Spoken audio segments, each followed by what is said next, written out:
if you're shooting video in bright sunshine, you're going to find it a challenge to get really good shots of yourself.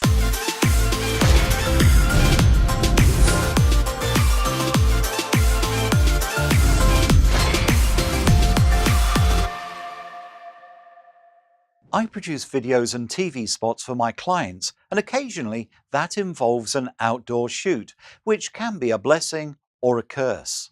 Often my clients will say, "The forecast says it's going to be a bright sunny day. It'll be a great day for the shoot." Well, that sounds reasonable enough. After all, the great outdoors looks wonderful when it's sunny. In theory, shooting outdoors should be great. The background is often interesting and the lighting comes free of charge. So what's the problem? Well, it's the fact that you have little control over the sun, that giant nuclear light source in the sky. First of all, the sun is continuously moving, not only from east to west, but also in height above the horizon.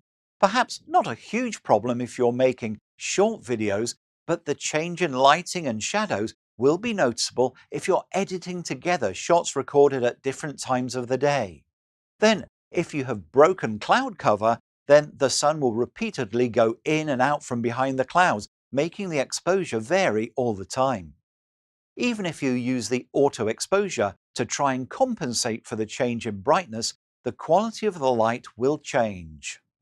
However, let's assume we're making a short video and it's a bright sunny day with no or little cloud cover.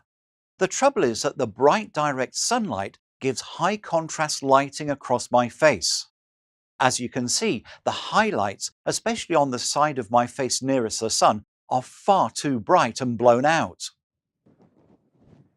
If I try adjusting the exposure to correctly expose for those highlights, the rest of my face will darken and appear as if in heavy shadow. I could move the iPhone and myself so that the sun evenly illuminates my face by facing straight into the sun, with the sun, my iPhone and myself all lined up. But even if the exposure across my face is now okay, looking in the direction of the sun is awkward and likely to make me squint because the sun is so bright. Under such bright conditions, one option is to shoot in the shadow of a building. Here I've moved to the back of a house that is between me and the sun. The garden is in direct sunlight, so the back of the house looks dark in comparison. But once I get into the shadow, there's actually plenty of light there because the sky is scattering sunlight in all directions, and some of it ends up here in the shadows. This allows me to get a more attractive shot than when I was in direct sunlight, which produced those blown out highlights. Another solution to correcting our original shot would be to add more light to the side of my face that was in shadow and then reduce the overall exposure until I'm properly exposed. However, that can cause yet more problems. So instead of adding light, we'll subtract it. Professionals do it by using a butterfly sunscreen to diffuse the sunlight. Essentially, these are large frames with thin material to reduce and soften the sunlight. But since we'll be filming by ourselves, this large-scale solution isn't going to work for us. But we can reduce the scale so it will work on the scale of 1 or 2 presenters. What we need is one of these, a photographer's white diffuser umbrella. The idea is to reduce and diffuse the sunlight.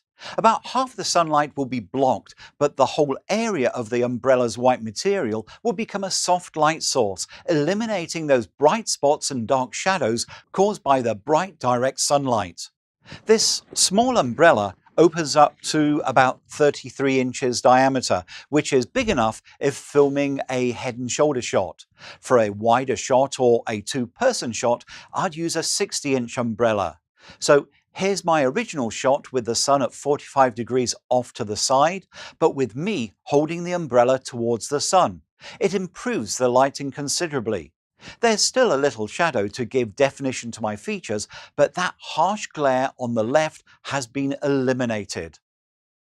If holding the umbrella doesn't work for you, especially if it's one of the large ones, it's easy to mount it on a light stand using a hot shoe flash holder mount with umbrella holder. Screw the holder onto the top of the light stand and then slip the shaft of the umbrella through the hole and tighten to hold the umbrella in place. Depending on the setup and whether it's a breezy day, it could be a good idea to add some sandbag weights to the stand legs.